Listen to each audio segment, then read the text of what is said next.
Assalamualaikum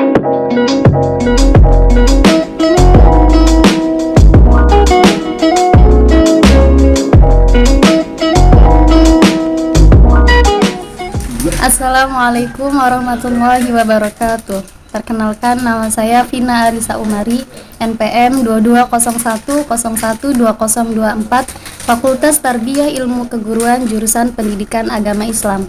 Izin mengumpulkan tugas video usul fikih oleh dosen pengampu Bapak Lutfi Zaimuddin dengan membahas tentang apa itu ijtihad, hukum ijtihad, bentuk-bentuk ijtihad, manfaat serta kesalahan dalam ijtihad.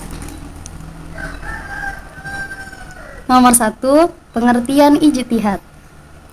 Menurut etimologi, ijtihad artinya bersungguh-sungguh dalam mencurahkan perhatian.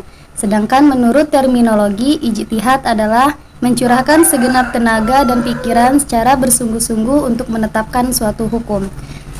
Baik secara umum, yaitu pengertian ijtihad adalah sebuah usaha yang dilakukan dengan sungguh-sungguh untuk memutuskan suatu perkara yang tidak dibahas dalam Al-Quran dan hadis dengan syarat menggunakan akal sehat dan juga pertimbangan matang.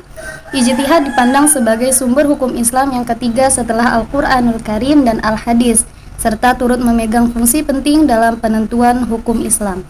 Adapun orang yang melakukan ijtihad disebut mujtahid.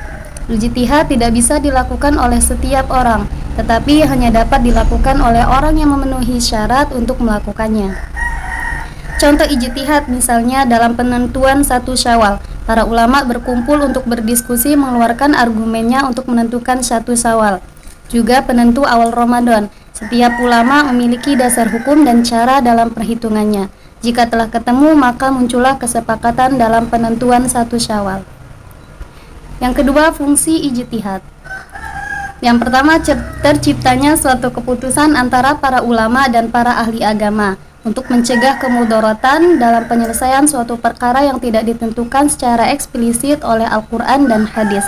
Yang kedua, tersepakatinya suatu keputusan dari hasil ijtihad yang tidak bertentangan dengan Quran dan hadis.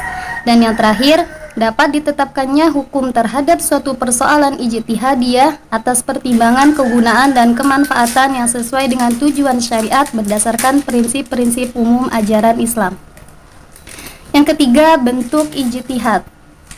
Yang pertama, ijma, kesepakatan. Pengertian ijma adalah kesepakatan para ulama untuk menentukan hukum agama berdasarkan Al-Quran dan hadis dalam perkara yang terjadi.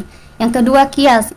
Qiyasan tersendiri yaitu menggabungkan atau menyamakan, artinya menetapkan hukum dalam suatu perkara baru yang belum pernah masa sebelumnya namun memiliki kesamaan, seperti sebab, manfaat, bahaya, dan berbagai aspek dalam perkara sebelumnya sehingga dihukumi sama.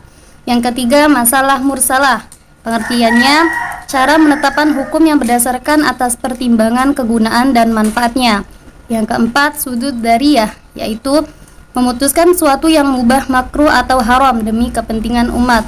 Yang kelima, istishab, yaitu tindakan dalam menetapkan suatu ketetapan sampai ada alasan yang mengubahnya. Yang keenam, uruf.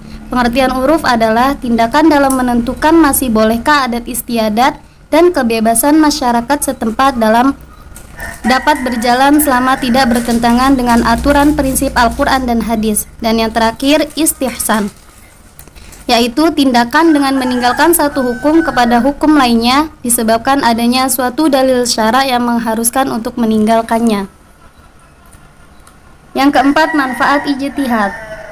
Yang pertama, setiap permasalahan baru yang dihadapi setiap umat dapat diketahui hukumnya sehingga hukum Islam selalu berkembang serta sanggup menjawab tantangan.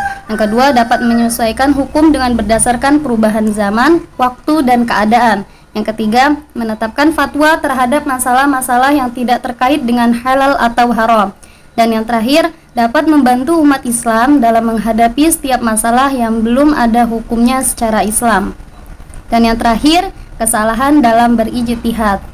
Yang pertama, banyak kemungkinan yang menjadi penyebab terjadinya penyimpangan-penyimpangan dalam berijtihad. Di antaranya yang pertama, ijtihad dilakukan oleh mujtahid yang bukan ahlinya. Yang kedua, berijtihad demi kepentingan individual dan kepentingan kelompok. Serta yang terakhir, berijtihad berdasarkan hawa nafsu. Baik, terima kasih. Sekian presentasi video dari saya. Saya akhiri. Wallahul muwaffiq ila aqwamit thoriq. Wassalamualaikum warahmatullahi wabarakatuh.